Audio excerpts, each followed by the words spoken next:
Hello, Scorpio, Sun, Moon, Rising, and Venus signs. Kamusta kayo? Sana po ay nasa mabuti kayong kalagayan. Welcome back po sa Star Tarot. At kung bago kayo rito, welcome din po kayo. Please subscribe, like, share my videos, and leave me a comment kung nakaresonate po kayo. Thank you. So, first card ninyo, we have angel number 101. Ayan, starting over. So, magsisimula kayo dito ng bagong ganap, bagong sitwasyon. Pero feeling ko dito nanggaling kayo sa failure, no? Kaya you're going to start over kasi maaring merong bagay dito na ginawa kayo na hindi kayo nagtagumpay. Kaya magsisimula kayong muli. You know, you're going to start over. And that is good, no? Napapunta kayo doon sa direksyon na yon. Kasi hindi naman talaga ibig sabihin na nag-fail ka. 'Di ba? Hindi mo napagtagumpayan ang isang bagay na ginawa mo, eh hanggang doon na lang 'yon, no? It doesn't stop there. Hindi natatapos sa ganyan ang buhay natin, hindi ba? Normally, yung reaction ng karamihan sa atin, kapag nag-fail ka, kapag meron kang hindi napagtagumpayan, 'di ba? Babangon ka uli, babangon ka agad-agad at mag-iisip ka, magdidiskarte ka, gagawan mo ng paraan na mag-bounce back, 'di ba? Magsimula muli at sa pagsisimula mong muli, mas pag-iigihan mo na, 'di ba? Mas pag-iigihan mo, paghahandaan mo, pag-aaralan mo, 'di ba? Kung ano yung kulang, anong pagkakamali, ano yung shortage mo, kumbaga, doon sa kung bakit ka nag-fail. So, lahat ng kulang doon, lahat ng pagkakamali doon, ayusin mo yan sa susunod mong gagawin, babawi ka. No? And that is, no, what is siguro is going to happen to you. Kaya, magsisimula kang muli. You are going to start fresh. So, good luck sa'yo. So, we have angel number 1818. Ayan. So, willpower. No? Yung kagustuhan mo dito, ito na yung masusunod sa ngayon. Um, Papairalin mo ngayon yung personal power and willpower mo. And you're going to do kung ano man ang sa tingin mo, yun ang makakabuting gawin. 'Di ba? And sa ngayon, merong mga successes na may mga tagumpay kang makakamit. Kung sa ilang bagay nag-fail ka, meron din naman na ibang ibang area of life mo ang pagtatagumpayan mo. May mga magiging achievement ka dito, no? And na maaari, no, na yung success mo na yan, yung achievement mo na yan is going to bring forth prosperity in your life. Maghahatid sa iyo ng success, maghahatid sa iyo ng kasaganaan sa pera, yung ganon. So, marami ang pwedeng magbago dito sa buhay mo. Alright? At kung ano man ito, 'di ba? Ano ka kasi, you're going to to embody the energy of uh, fire fire signs, 'di ba? Na meron silang go-getter attitude. Magiging ganun ka din.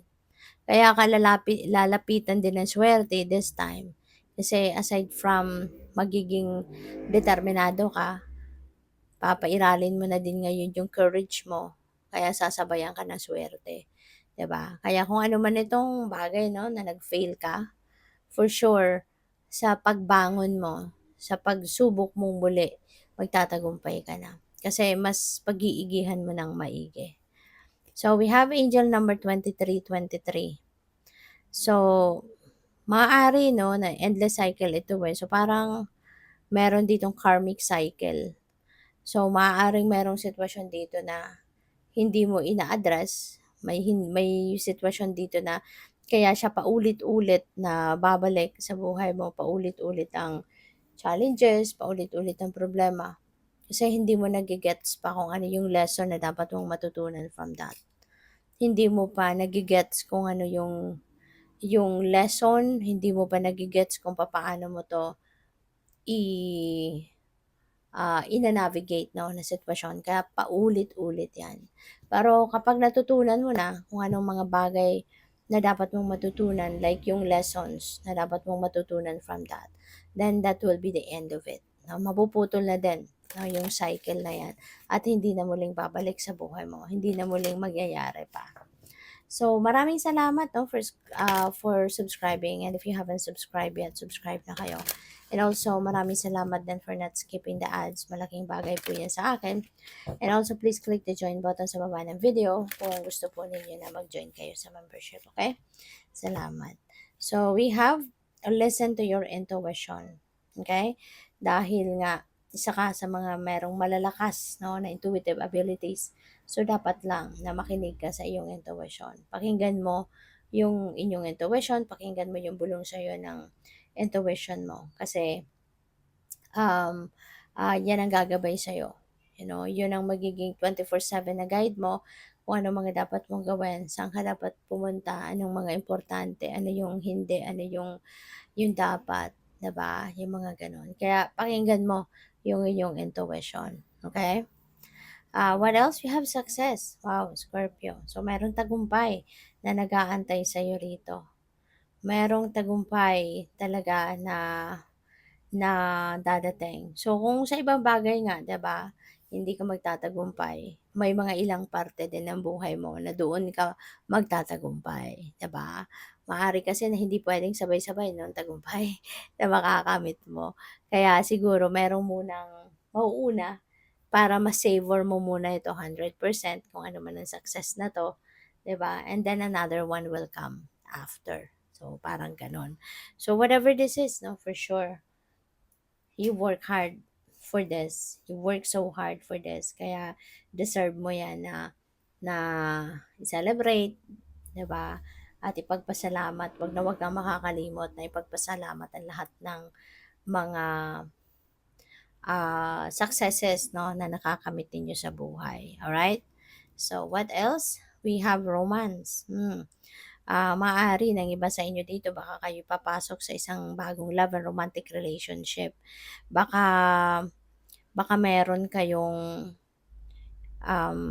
siguro pagle-level up sa iyong commitment with your person.